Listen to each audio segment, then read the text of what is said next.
गोविंद की लीलाओं का गायन और श्रवण दोनों ही महत्वपूर्ण है। हरि चिंतन हरि स्मरण दोनों ही महत्वपूर्ण है। जीवन में चिंतन आ जाए तो चिंता समाप्त होती है। बहुत लोग चिंतित हैं, परेशान हैं और वो अपने आप को सेटल नहीं कर पाते हैं। याद रखिए, हरि चिंतन होगा तो चिंता अपने आप समाप्त हो जाएगी। आप लोग बड़े भाग्यशाली हैं कि कलयुग में पैदा हुए हो। जहाँ जगन्नाथपुरी भी जाओ तो होटल में रुकने का मौका मिलता है।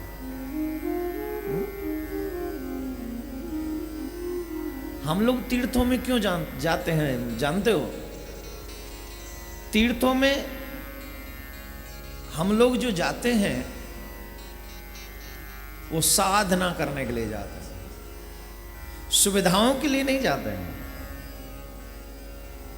बहुत से लोगों को मैं देखता हूं या सुनता हूं, वो लोग रोते हैं कि महाराज चाय समय से नहीं मिली। वो लोग रोते हैं महाराज ये थोड़ी असुविधा है। कोई रोता है कि रुकने की व्यवस्था हमें, अब मैं यहाँ की बात नहीं कर रहा हूँ, हर जगह की। तीर्थों में भी जाकर हम लोग रोते हैं कि हमारी ये व्यवस्था ठीक नहीं है, ये सुविधा ठीक नहीं है, ये सुविधा ठीक नहीं है। जब तक सुविधाओं के लिए रोते रहोगे तो तुम्हारा रोना बेकार होगा। कभी साधना में बैठकर रो और दुनिया के लिए नहीं, दुनिया बनाने वाले के लिए रो।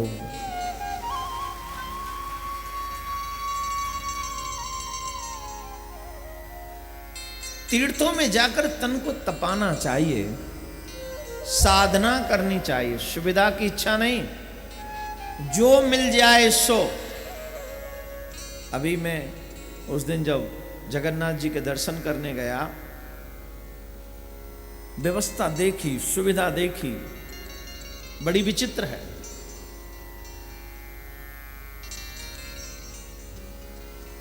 बड़ी अद्भुत है। लेकिन अगर हम सुविधा देखेंगे तो शायद हम किसी भी तीर्थ में न जा सके। सुविधा नहीं, साधना के बारे में सोचो। भाई आप अपने घरों से क्यों निकलते हो? किस लिए आप घरों से बाहर जाते हो? सुविधा तो घर में ही मिल सकती है, घर से बाहर नहीं। अब हम कभी कभी गांव में जाते हैं तो वहां हमें सुविधाएं नहीं मिलती हैं। अब हम लड़ें क्या कि हम कथा नहीं करेंगे क्योंकि हमें सुविधा नहीं मिली? भगवान की कथा साधना सिखाती है, भक्ति, तीर्थ, अन्य अन्य स्थानों पर। अरे भाई तीर्थ, अगर तुम्हें साधना सुख चाहिए, सुविधा चाहिए तो फिर इंग्लैंड घूमने जाओ, हैं? और कौन सा है वो, हमारे भारत में भी है ना एक जगह जहाँ घूमने जाते हैं लोग अधिकांश, क्या है वो है? अरे गोवा घूमने जाओ। आईश्वर मैंने आज तक नहीं देखा, सिर्फ सुना है गोवा। और आप लोगों में से कई लोग होके आए, गए हो ना? मुंडी लाओ। कई लोग जाके आए। ऐसी जगह पे जाके सुविधाओं की तलाश करो तो ठीक है, लेकिन तीर्थों में जाकर सिर्फ एक काम करना चाहिए, साधना। क्या करनी चाहिए? क्योंकि तीर्थों में जाने का लक्ष्य है ईश्वर प्राप्ति। तन को सुख न मिले, आत्मा को सुख मिलना चाहिए। और आत्मा को सुख सुविधाओं से नहीं मिलता। आत्माओं को सुख अगर तुमको चाहिए, अगर अपनी आत्मा को प्रसन्न करना है तो वो साधना से सुख मिलता है। जब तुम्हारी साधना प्रबल होगी तो तुम्हारी आत्मा तृप्त होगी और आनंदित होगी, प्रफुल्लित होगी। शरीर तो भाई, एक गरीब आदमी कम कीमती कपड़ा पहनकर भी सुखी हो लेता है, और अमीर आदमी महंगे से महंगा कपड़ा पहनकर भी ये कहता है सेटिंग ठीक नहीं बनी भाई, तुमने कपड़ा बिगाड़ दिया, चलो दूसरा भेजूंगा उसको सेट ढंग से करना। गरीब आदमी यही सोचकर प्रसन्न हो गया कि चलो मेरे पास ये आ गया, तन तो ढक जाएगा, आई एम हैप्पी। हाँ या ना? जोर से बोलो, जोर से बोलो। अब हम और आप यहां जो बैठे हैं ना, वो अपनी आत्मा को प्रसन्न करने के लिए बैठे हैं। तीर्थों में कथाओं का गायन और श्रवण दोनों ही महत्वपूर्ण है। हम जो यहां बैठे हैं ये बड़ा लाभदायक है। It's not simple thing, this is greatest thing. क्यों? बोले तीर्थ में बैठे हैं उसकी मर्जी से, कथा सुन रहे हैं उसकी मर्जी से, और यहां पर हमें 1 हफ्ते का वास मिला है उसी की मर्जी से। मांगो भी तो दिल लगा के मांगना है? मांगने से पहले प्रैक्टिस कर लो क्या मांगना चाहिए और क्या नहीं। महाराज जी मेरी फैक्ट्री लगवा दो, लगवा दी, आ गया भूकंप, फिर क्या करेगा फैक्ट्री का? खाएगा उसे?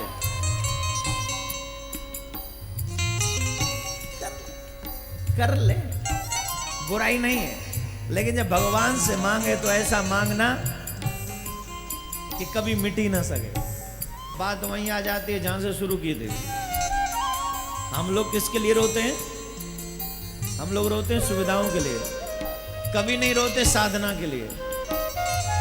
अगर साधना के लिए रोएंगे, मैं एक बात कहूं, दुनिया के लिए बहुत रो लिए, अब श्याम सुंदर के लिए रो के देखो। कल आपने कथा प्रसंग थोड़ा लौट के आ जाए। कथा क्रम में आपने श्रवण किया, राजा परीक्षित को श्राप लगा कि 7वें दिन तक्षक डसेगा और तुम्हारी मृत्यु होगी।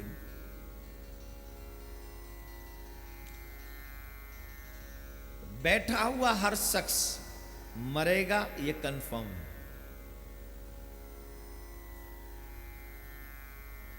हर व्यक्ति को मरना ही है,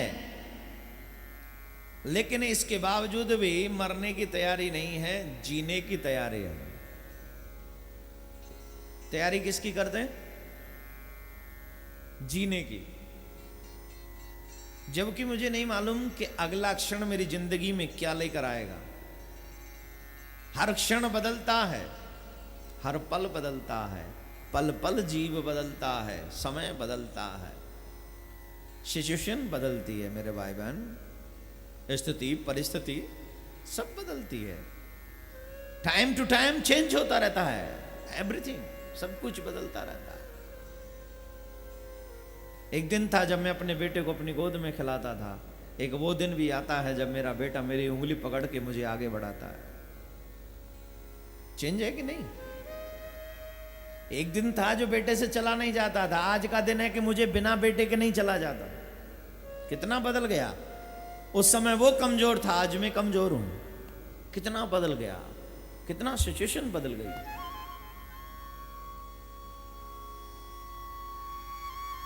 कंडीशन बदलती रहती है मेरे भाई बहन। आप सबसे एक ही निवेदन है, राजा परीक्षित को श्राप लगा, इति लंघित मर्यादम तक्षका सप्तमे हनि, 7वें दिन तुम्हें तक्षक डस लेगा और तुम्हारी मृत्यु हो जाएगी। श्राप लग गया। यही श्राप तो हमारे और तुम्हारे पीछे भी पड़ा है।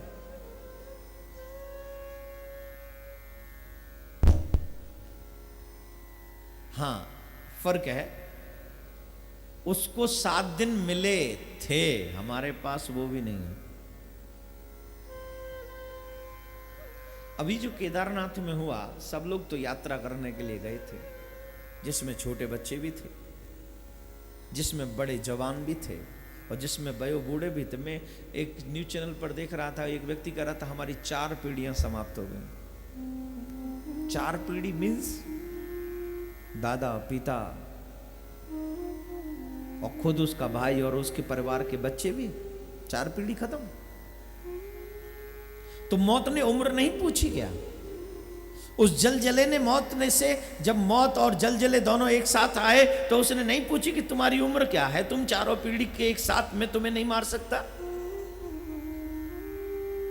वो जलजला, वो तूफान जब आया, वो प्रलयकारी बादल जब फटे, तो क्यों नहीं किसी ने उम्र पूछ ली?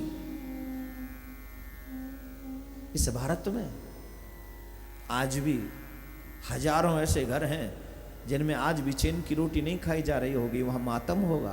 क्यों? क्योंकि यात्रा से अभी तक लोग लौटे नहीं। उम्मीदें शेष हैं, शायद कहीं बच जाएं। यहां पर भी एक दो लोग बच के आए हैं, बैठे हैं यहां मेरे ही सामने। एक व्यक्ति कह रहा था, जो क्या छोड़ो वो नहीं कहेंगे,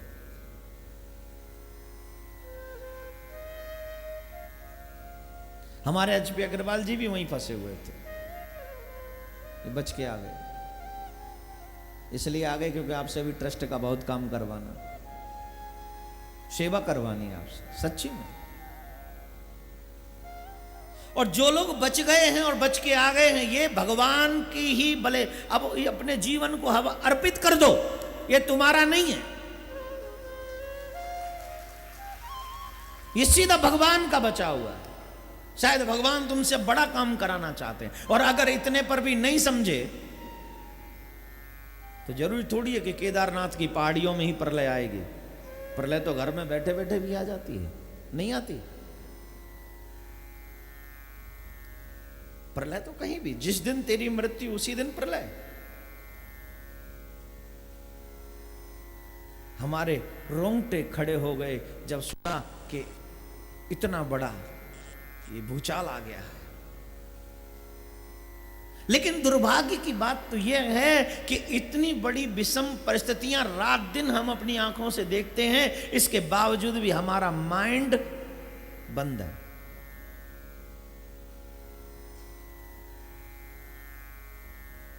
अरे कभी तो रियलिटी को स्वीकार करो,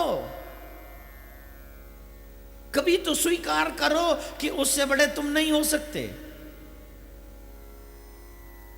कभी तो स्वीकार करो कि हां, तुम किसी के अधीन हो, और जिसके अधीन हो वो तुम्हारा रूप, तुम्हारा नाम, तुम्हारा शरीर, तुम्हारा स्वभाव सब कुछ बदल देती है। उसका नाम है मौत। सब कुछ बदल देती है वो। तो उससे मुंह मोड़ना, और बचने वाले वहां भी बचे। 3 साल की एक बच्ची, जिसके परिवार का पता नहीं, लेकिन 3 साल की एक बच्ची बच गई इतनी महा विनाशकारी प्रलय में से भी। उसके परिवार का पता नहीं है, सब गए और एक बच्ची बच गई। उस बच्ची को किसने बचाया? और उस बच्ची के परिवार के लोग कहां चले गए? वो कौन सी ताकत थी जो उस बच्ची के साथ तो थी लेकिन उन लोगों के साथ न थी? क्या था?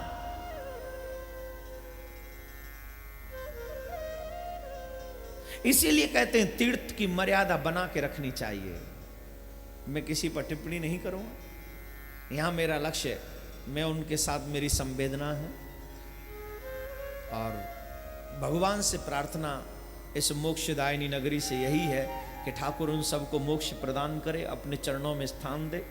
जो भी उस कठिन परिस्थिति का जिन्होंने सामना किया और अपने प्राणों को ठाकुर के चरणों में पुष्प की तरह समर्पित कर दिया।